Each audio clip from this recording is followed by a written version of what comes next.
episode of Trek Cannon.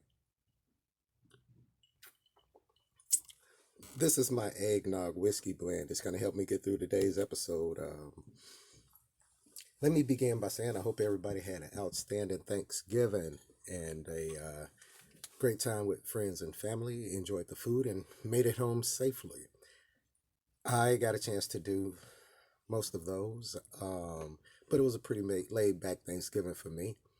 I got a chance to see Star Trek Discovery just about maybe 2 hours ago, right?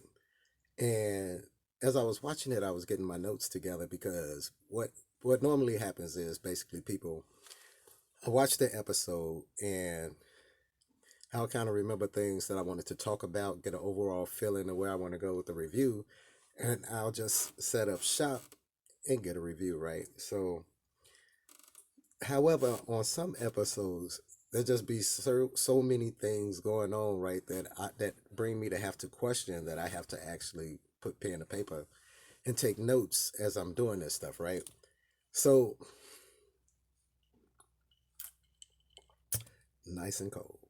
So, let's start off with the episode. It's episode 2 of season 4, Star Trek Discovery, called Anomaly. Now, it picks right up right after the episode of last week, of course, where Book's planet of Quajan was destroyed and he lost all of his everything he's ever known. Now, he's handling it kind of like what a person would normally handle it like, short of going crazy and having a straight mental breakdown, right?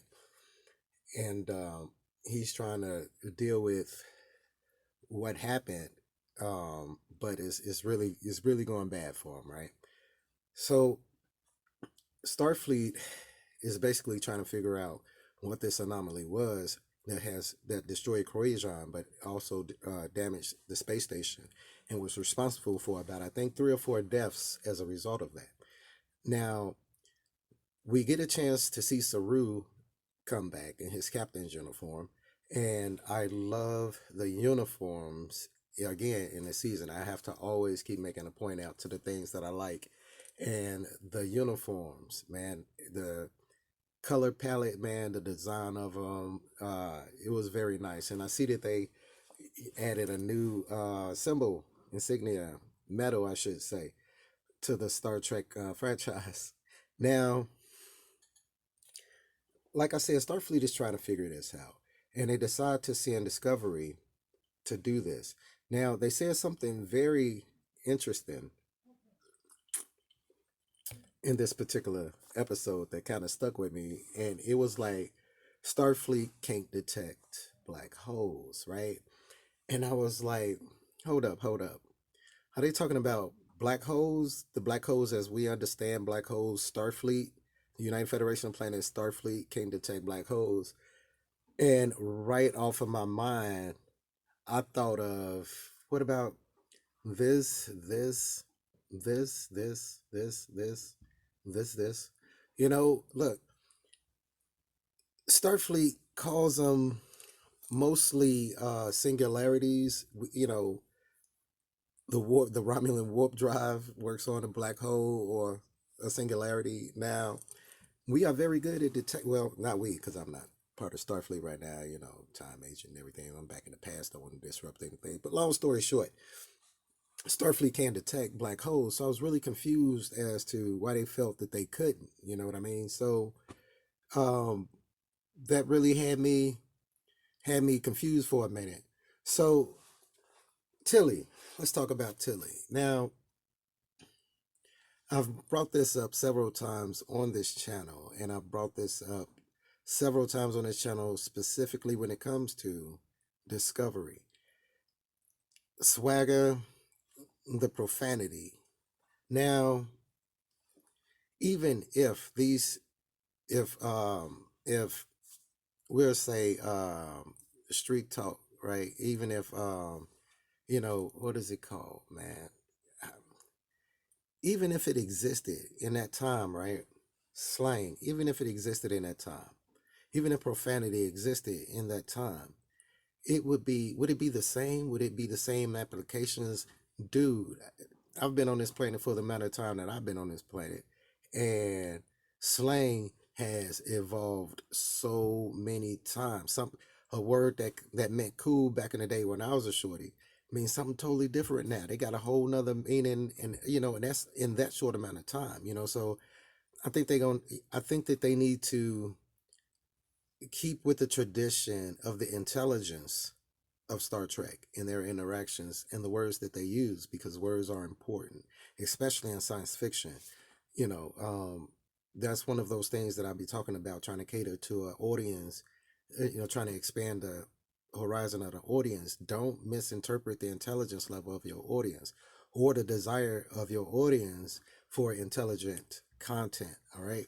So Starfleet needs to look. Starfleet needs to relocate back to St. Louis. I think that that should have been one of the first things to show the reformation of the Federation, was to put Starfleet back in its original place, man. St. Louis, all right, Earth, Sector 001, Terran system. All right, that should have been the first place. That should have been the first thing they did. And that Archer space station should have went right back around Mars. All right, that should have been how it went.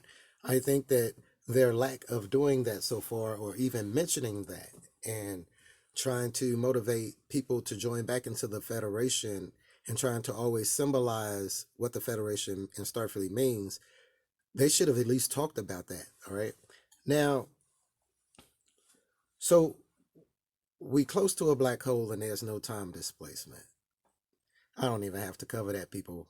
Everybody who watched Star Trek knows about time displacement, black holes, everything like this. All right. They didn't even mention how they was compensating for any of that. Nothing. So now, I've constantly, constantly gave books shit, right? Because of the design. And I've often speculated as to why that design was the case. I think in the last Discovery video, I was speculating as to why this ship, what would be the purpose of it being able to change its design, right? And one of the speculations that I'd had was maybe so it could fit through crevices or around through asteroid fields of tight spaces a lot better, right? And I also said that they never gave a real good explanation as to what its uses was. Now, I'm not going to say that they heard a brother, but they finally gave an explanation as to why his ship design does this, and is to fit through crevices of asteroid fields and things of that nature. And he says to compensate for torque effects. Now, being in engineering, a torque effect is an effect created by turning, or say it's a turning force. It's a turning force. All right. Now, if you were to change the center of gravity, we should say, of your vessel, right, it'd definitely alter the torquing effects felt within the vessel of its occupants, right? But the thing is this, they have inertial dampeners, so torque effect would be meaningless to them, right? But that's neither here nor there. That was something else I had to say to myself. Self, is this that weird techno babble that they should have probably consulted an actual Star Trek person like Michael Okuda or somebody like that, or Denise, Okuda about, because I don't think that they're technical jargon guys, really technical jargon qualified. So we, okay, the song method. Let's get into Gray. Now, let me just say that I am not even going to try to speak upon the how they are portraying the LBGTQ plus community and it's how it's seeing their issues or family system dynamics or anything like that in this season or in this Star Trek, because as Spock would say, I have no common frame of reference. So everything that I would say would come from a place of ignorance. Okay. Now, that being said, I love the fact that they mentioned the Soon method android that they was designing Gray's body after. Now, it was an awesome throwback, and they also mentioned the Picard design, and they mentioned the Picard design, referencing the link between the Discovery universe and the Picard universe. Now, what you guys probably didn't pick up on is that they was talking about, although that this design was based off the Soon design, right? That this body will age, grow old, and all of that. The only Soon design model android that had that design was Juliana Taylor, which was Data's mother, wife of Dr. Nguyen Soon. So it was cool how they made those references to that. Now, let's talk about the Sirac reference. When the captain and Saru, when she was on her holodeck in what is really a cool ready room, I should say, or if that was her quarters, that was cool quarters, right? They were on Vulcan, all right, and she mentioned the Sirac Lake or the Sirac Field, all right, and in the last video, no, yeah, I think it was the last video, I had told you guys who Sirac was, and for those of you who didn't see the video, Sirac was the founder or the father of Vulcan logic. He's the one who stopped the Vulcan decay into total chaos and anarchy and oblivion. All right, they study his they study his teachings as a type of Vulcan religion. Now, let's talk about.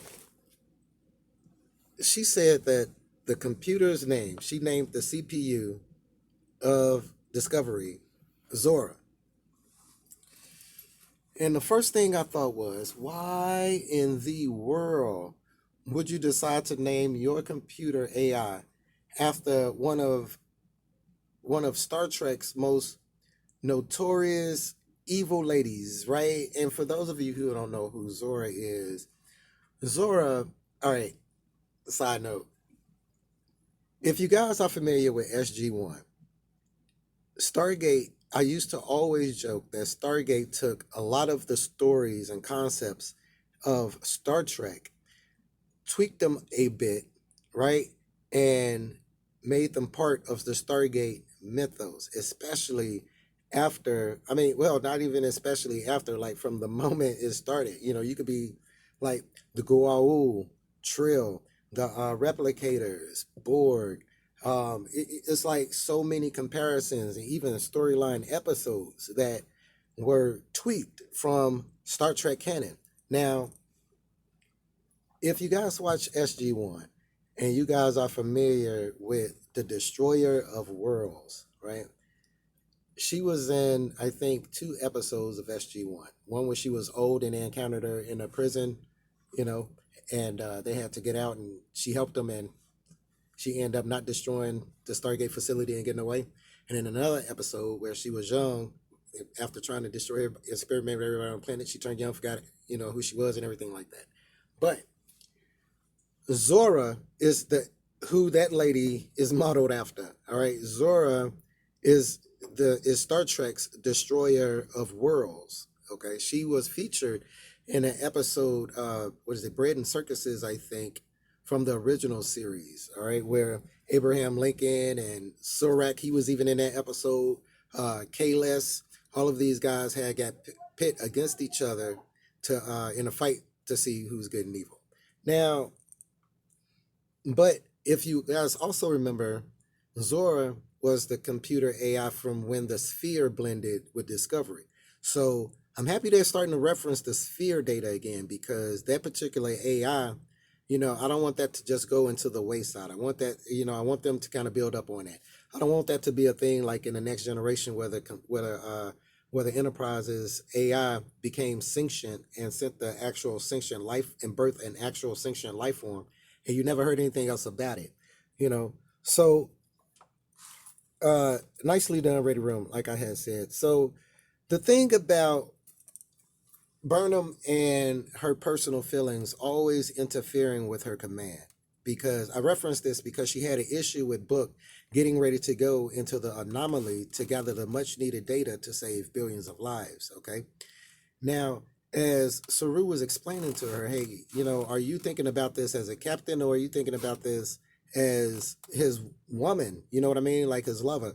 So the thing about Burnham is, from season one, she has been the most emotionally led person ever that has grown up on Vulcan.